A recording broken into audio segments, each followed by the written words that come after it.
Hey friends, it's Emily with burlapkitchen.com, and today we're going to make a really cute vintage toy duck. So this is one of our craft kits that we have in the store. We'll send all the wood pieces along with the embellishments, but you have to see how cute this turns out. So we're going to go ahead and paint the duck yellow, and then we're going to paint the beak orange. So you can use both acrylic or chalk paints. I use the yellow chalk paint for the body, and then I'm using an acrylic paint for the beak of the duck. And you're going to want to add 2 coats of paint to each one. So I'm adding my second coat of orange, and then we're going to come in with our second coat of yellow. Now with the chalk paint, you don't always need a second coat, but for this one I did. So I'm just going to finish painting that. You want to get around the edges nice and good so everything blends in when you have it sitting on your shelf or when you go to decorate with it. So then I'm going to make sure it's nice and dry, and then I'm going to come in with sanding block and scuff it up. We do give you a piece of sandpaper in our kits.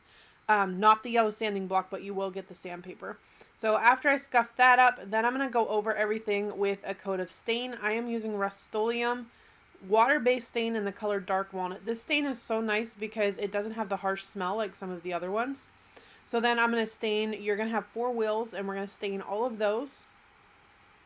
And then, of course, we're going to stain the base. So just make sure to use an old rag. And another thing I love about this stain is when you get it on your hands, it washes off with just soap and water. That's looking pretty good. Then I'm going to stain the back. I always say a stained back is a finished back. I don't paint it. I don't want to waste my paint, but I do always stain the back. So then we're going to come in with a little dot of black and just give it a little eyeball. So I'm just going to dip the back of the paintbrush in some black paint and add the little eye. Make sure it's nice and dry before you move on. Then you're going to come in with your raffia and tie a little bow on. Now again, we include all the embellishments in this kit. The only thing that you're going to need is stain, paint, and then any glue that you would use for this. So I'm just tying a really simple bow. I'm going to trim it up. And then I'm just going to write quack on here. You can write whatever you want. Now at the end of the video, I'm going to show both a yellow and the white duck. Let me know which one you like best. So I'm just adding little dots to the end of all my letters. My handwriting isn't the best, so I feel like that just kind of makes it look a little bit better.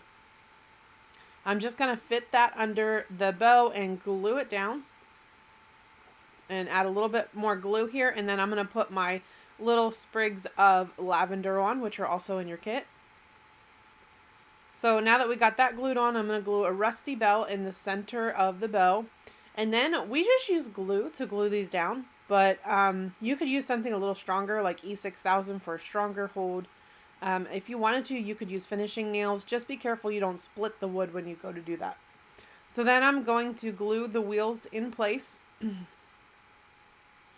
And you want to glue one down, just like I'm doing. This part can be a little bit tricky, but it's not, it's manageable. So then once you get that other one glued down, I sit it down to kind of even them up, and then let that second wheel fall into place. And then I do the same thing all the way around. So I'm just kind of sitting it down to even everything up, and then let those wheels kind of fall in place so they're nice and even. So then you're going to have this little wired piece of twine, and I'm put a little glue on the end of it and add my bead. And then I'm just going to kind of twist it so it stays on there good. And trim it up a little bit. And then I'm going to add a little bit more glue just so it stays in place. And then I'm going to twist the other end too. So then I'm going to take a big blob of glue and just glue it underneath. Make sure you hold it in place. Everything you have to hold in place on this kit until it's completely dry. And look how cute. Now let me know what you think of the white one too, and let me know which one's your favorite. Thanks so much for watching.